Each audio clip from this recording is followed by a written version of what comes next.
Je me souviens m'être réveillée un matin avec une sensation de déconnexion totale, comme si j'étais une simple passagère dans la vie de quelqu'un d'autre.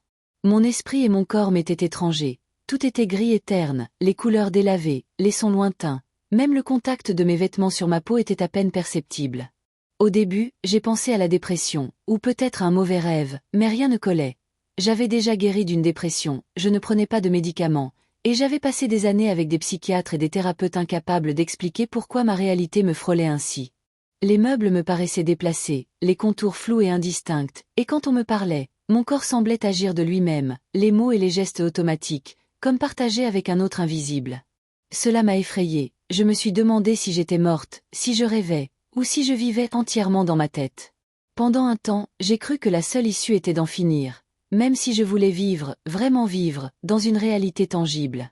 Je me suis tournée vers Internet, publiant anonymement sur des forums, cherchant désespérément quelqu'un, n'importe qui, pour me comprendre, pour me dire que je n'étais pas dans ma tête. Et peu à peu, des voix ont commencé à me répondre.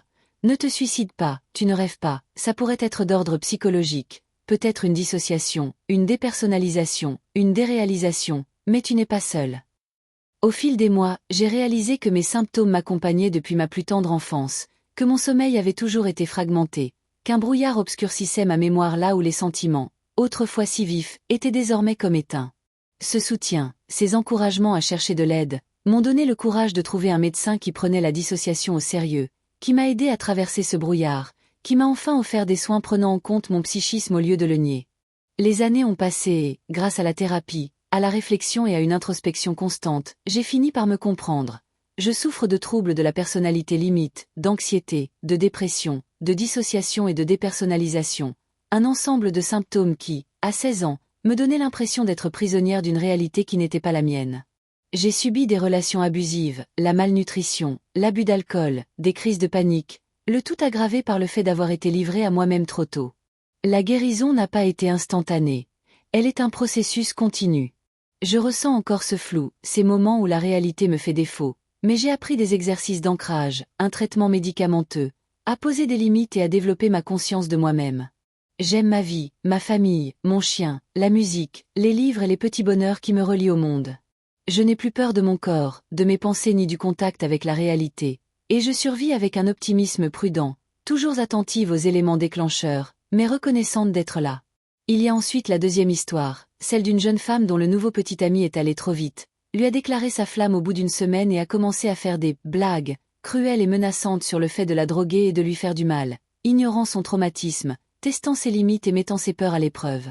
Son instinct de mettre fin à l'intimité et d'envisager une rupture était juste, un avertissement partagé par des thérapeutes spécialisés dans les traumatismes qui l'ont mise en garde contre la coercition et les premiers signes de violence, soulignant qu'un tel mépris de la sécurité est dangereux et que couper les ponts, changer les serrures et chercher du soutien sont des étapes cruciales.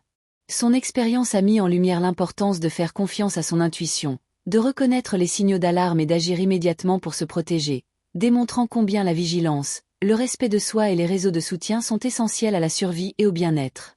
Ces deux histoires, bien que très différentes dans leurs circonstances, convergent vers la même vérité. L'esprit et le cœur humain peuvent être confrontés à des réalités terrifiantes, qu'elles soient intérieures ou extérieures, mais avec de la compréhension, du soutien et une action décisive, il existe un chemin vers la sécurité, la clarté et même le bonheur.